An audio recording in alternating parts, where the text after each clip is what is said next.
আল্লাহ তাআলা বলেন ইবাদতের মাধ্যমে সবর। পৃথিবী উল্টে যাবে, আমার বন্ধু কিছু, আমার ইবাদত ছুটবে না। ওটা পৃথিবী ল্যাংটা হোক, আমি ভিন নারী দেখব না। গোটা পৃথিবী সুদ খাক, আমি খাবো না। অর্থাৎ যেই কোনো প্রকারের গুনাহ থেকে নিজেকে মজবুতির সাথে বাঁচিয়ে রাখা, এটা সবর। এটা কি বলেন না? আমরা কিন্তু সবর বুঝি কোনটারে? সব দিকে না ফাইরা অনার জুত করে বইয়া তাহন সবর করা। না না, সবর এটা 3 নম্বর অর্থ। প্রথম অর্থ হইল ইবাদত, এটার উপরে সবর মানে জমে থাকা, গুনাহ না হওয়ার উপরে সবর করা। যুবক যদি সিদ্ধান্ত নেয় গোটা পৃথিবীর নারী আমাকে বলুক, আমি তার দিকে তাকাবো, আমি তাকাবো না, আমি আল্লাহকে ভয় করি। আর শাজিম থেকে আল্লাহ তাআলা বলবেন, হাদিসের মধ্যে আছে, যুবক আমি নিজ হাতে তোর কলিজার ভিতরে ঈমান আমি দিয়ে দেব। মান তারাকাহা মাখাফাতি আবদালতুহু ঈমানান ইয়াজিদু হালাওয়াতাহু ফি কলবি। আল্লাহ তাআলা হাদিসে কুদসিতে বলে, আমার ভয়ে যে বিন মহিলার দিকে তাকায় নাই, নজর নামাইছে, আমার ভয়ে আমি আল্লাহ তাআলা তার অন্তরে ঈমান দিয়ে দেব, যেই ঈমানের স্বাদ মজা সে পাইতে থাকবে। হাদিসে কুদসি, হাদিসে কুদসি। একবার যুবক নজর ফিরানো ভিন নারী থেকে, ঈমানের স্বাদ আর মজা। নবীজি বলেন, রাজুলুন দাআতহু ইমরাআতুন যাতু মানসাবিন ওয়া জামালিন ফাকালা ইন্নী আখাফুল্লাহ। যেই যুবককে, যেই পুরুষকে কোন সুন্দরী রূপসী বংশীয়া নারী জিনার দিকে আমন্ত্রণ করে, অশ্লীলতার দিকে, প্রেমের দিকে, সেই ছেলে, সেই যুবক, সেই পুরুষ যদি বলে, না আমি আল্লাহকে ভয় করি, ইন্নী আখাফুল্লাহ, খোদার কসম, আরশে আজিম থেকে তখন আল্লাহ তাআলা খুশি হয়ে বলে, যুবক আমি ওয়াদা দিলাম হাসরের দিন আমার আরশের নিচে আমি তোকে আমার পাশে বসে আমার সাথে রাখ। ছেড়ে দিলি ভিন নারীর চেহারা, আমি তোকে আমার চেহারা দেখতে দেব, আমাকে দেখতে দেব। 7 ধরনের ব্যক্তির একজন এটা। এই জন্য গুনাহ ছেড়ে দাও, সুদ না খাওয়া। আমার বাপ আপনাদেরকে বলি, মাওলানারা, ওলামারা, মাদ্রাসা মসজিদের হুজুররা, দুনিয়ার বাটফারি, উপার্জনের নানা রকম ধান্দা ওনারাও বুঝে। আমি সবসময় এটা বলি, আমরা বেকুব না, আমরা ব্যাককল না। আমরা, আপনি ফাঙ্গাস তেলাপিয়া খাইয়া বড় হইলে, আপনি চাল ডাল ভাত খাইয়া যদি বড় হয়ে থাকেন, তা আমরা হুজুর কি সিরা খাইয়া বড় হয়েছি? কথা বলেন না কেন? বুঝি না কি? আবার সুদও বুঝি, ঘুষও বুঝি, ধোকা, বাটপারি, সিটারি সব বুঝা সম্ভব, কিন্তু কেন করি না? 6,000 টাকার বেতন দিয়ে ইমাম সাহেব চলে, 8,000 টাকা বেতন দিয়ে ইমাম সাহেব চলে। এত বড় মাদ্রাসা এই মাত্র হিসাব দিল, মহতামিম সাহেবের হিসাব শুনে আমি অবাক হয়ে গেলাম। আয়ের চাইতে কি পরিমাণ বেশি ব্যয়, ঋণ কি পরিমাণ। আহা, আমি এই বছর খুলনা চিল্লা লাগাইছিলাম তাবলীগের সফরে, 40 দিন খুলনায়। এই সফরে আমি Khulna university, Khulna medical college এবং খুলনা ইঞ্জিনিয়ারিং ইউনিভার্সিটি, তিনটাতেই আমি গেছি। আমাদের জামাত মেহনত করছে। প্রত্যেকটার জমি এরিয়া 116 একর, এক একটা 115, 16, 17 একর। 1 একর মানে 100 শতক। কত বড় বিস্তীর্ণ জায়গা নিয়ে কোটি কোটি টাকা ব্যয় করে, খরচ করে ওই সমস্ত প্রতিষ্ঠানে।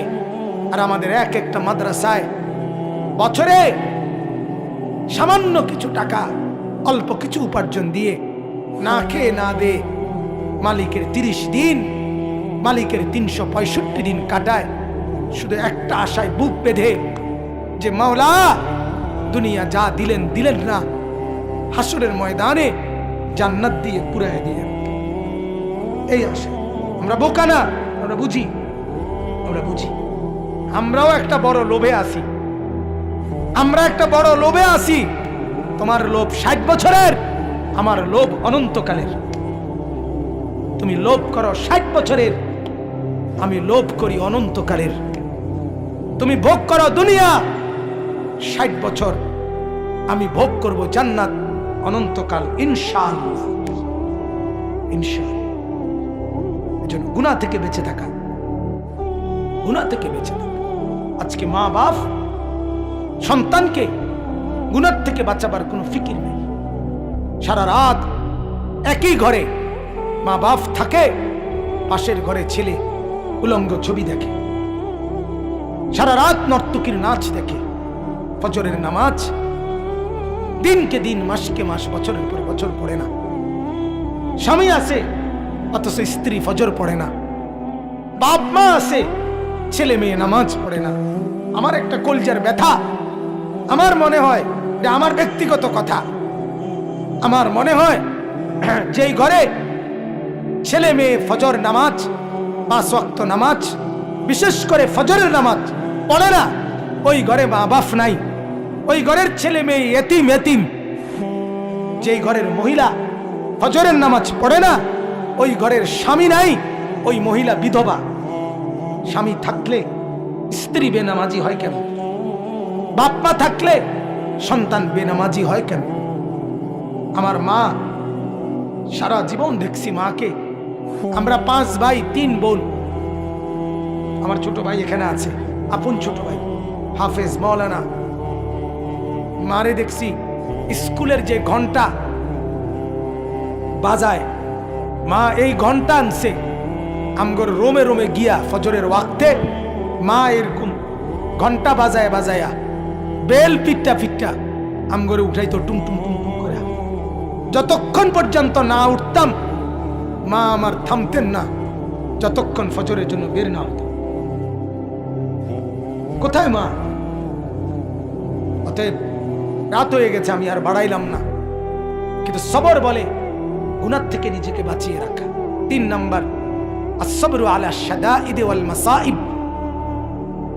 যত রকমের আপদ বিপদ, অ্যাক্সিডেন্ট, দুর্ঘটনা, রোগ শোক, টেনশন, পেরেশানি, অস্থিরতা, ঝামেলা, এই বিপদ সবগুলোর উপরে আল্লাহ তাআলা সেগুলো লাঘব করবেন, মিটিয়ে দিবেন, মোচন করবেন, দূর করবেন, এই বিশ্বাসের উপরে ধৈর্য ধরা।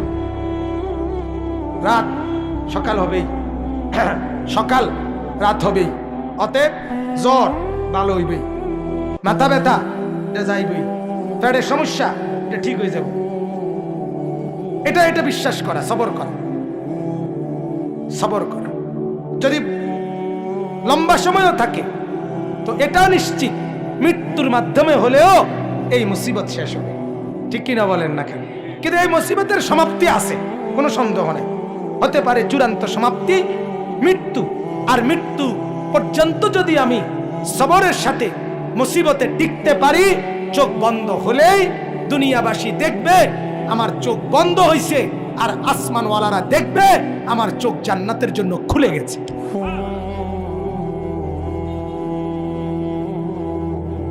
অতএব সবর। আল্লাহ তাআলা বলেন সবরের সাথে আমার কাছে চাও।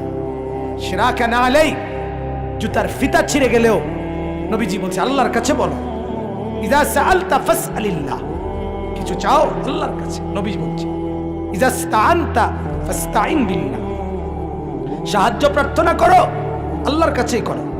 ইহফাজিল্লাহ ইয়াহফাজকা, আল্লাহকে তুমি খেয়াল রাখো, আল্লাহ তোমাকে খেয়াল রাখে। ইহফাজিল্লাহ তাজিদহু আমামাকা, আল্লাহকে হেফাজত করো, খেয়াল রাখো, আল্লাহকে তুমি তোমার সামনেই পাবে।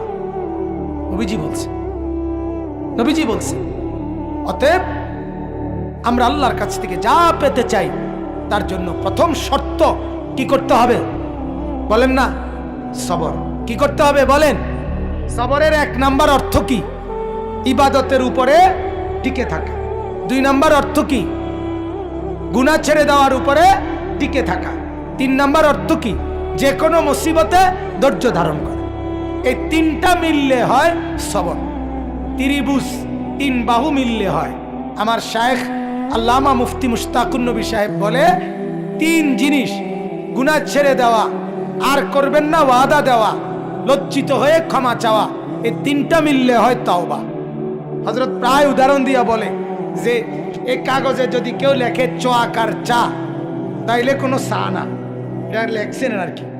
চা পাতা, চিনি, পানি, তিনটা মিললে হয় চা। ঠিক কিনা বলেন? হ্যাঁ ঠিক। ইবাদতের উপরে জমে থাকলাম, গুনাহ ছেড়ে দেওয়ার উপরে টিকে থাকলাম, আগত মুসিবতে ধৈর্য ধরলাম, হ্যাঁ তিনটা মিললে আল্লাহ তাআলার কোরআনের ভাষায় সেটাকে বলে সবর। আর হইল নামাজ। নামাজ হাদিসের মধ্যে আছে, আল্লাহ নবী সাল্লাল্লাহু আলাইহি সাল্লামের সাহাবীরা বলেন, ইদা হাযাবাহু আমরুন ফাযাআ ইলাস সালাহ। নবীজির সাহাবীরা বলতেন, যখনই নবী কোনো পেরেশান হতেন, সাথে সাথে নামাজের দিকে ছুটতেন, নামাজ পড়তেন, নামাজ পড়তেন। উম্মতের হালাত তো হলো এই, সুখের নামাজ তো পড়েই না, দুঃখ মুসিবতেও নামাজ পড়ে। ডাকাইতে ডাকাইতে এমন শক্ত ডাকায়, ডাকাইতে তার বিবি হসপিটালে, তার বউর অপারেশন, সে রিসিপশনে বইয়া টেলিভিশন চায়, হসপিটালের টেলিভিশন। কথা বলেন না কেন? তার বাপের রক্ত পরীক্ষা করছে, রিপোর্ট দিব আধা ঘন্টা পরে, এই ডাকাইতে বইসা টেলিভিশন চায়। আল্লাহর প্রতি তার কোনো খেয়াল নাই, কোনো খেয়াল। মুসিবতে পড়েও নামাজে নাই, মুসিবতে নামাজে নাই। এজন্য আমি বললাম, আল্লাহ তাআলা বলেন, নামাজ, তুমি নামাজ পড়ো, তোমার জরুরত, তোমার প্রয়োজনীয় বিষয় আমি দেব। আল্লাহ তাআলা বলেন, আমি জানি কি লাগবে না লাগবে। অতএব বাপ, নবীজির আখলাক ছিল এটা, যে কোনো পেরেশানিতে তিনি নামাজে দাঁড়াইতেন। ফাজাইলে আমালের মধ্যে শেখুল হাদিস হযরত মাওলানা জাকারিয়া রাহমাতুল্লাহ আলাইহি বলছেন, আমরা পড়ছি ওইটা হাদিসের, হযরত আনাস রাদিয়াল্লাহু তাআলা আনহুকে একদিন জিজ্ঞেস করছে, ও আল্লাহর নবীর সাহাবী, নবীজির জামানায় যখন ঝড় তুফান হইতো আপনারা কি করতেন? হযরত আনাস বলেন, আরে আল্লাহর বান্দা, নবীজির জামানায় আকাশ যদি অন্ধকার হইতো তাইলেই তো আমরা নামাজে দাঁড়ায় যেতাম, ঝড় তুফান তো পরের কথা। এজন্য বাপ, যেই কোনো ব্যাপারে নামাজের মাধ্যমে সাহায্য চাও, সাথে সাথে সেজদা করেন। সেজদা বড় আল্লাহকে কাছে টানার শ্রেষ্ঠতম মাধ্যম। বান্দা যখন সেজদা করে, আল্লাহ তাআলা মাথায় পিঠে হাত বুলায়, আদর করে। আকরাবু মা ইয়াকুনুল আবদু মির রাব্বিহি ওয়া হুয়া সাজিদ। নবীজি বলে, বান্দা আল্লাহ তাআলার সবচেয়ে কাছে আসে যখন সে সেজদা করে। এজন্য আমার আজকের কথায় দুটুকুই। এক কথা বললাম, আমরা ঈমানদার, মনে আছেনি? আমাদের ঈমানের পরিচয় যেন ছুটে না যায়। 2 নাম্বার, আমাদের করণীয় 2টা, আল্লাহর ইবাদত, সব ব্যাপারে আল্লাহর কাছে সাহায্য চাওয়া। আর আল্লাহর কাছে চাই চান, চাওয়ার পদ্ধতি কয়টা? 2টা। 1 নাম্বার সবর, বলেন। 2 নাম্বার নামাজ। সবর এবং নামাজ, এই 2টা আল্লাহ তাআলা দেখবেন, আপনাকে আপনার প্রার্থনাকৃত বিষয় আল্লাহ তাআলার সাথে সাথে দিয়ে দিবেন। আল্লাহ তাআলা আমাদেরকে তৌফিক দান করেন, আল্লাহ তাআলা আমাদেরকে কবুল করেন।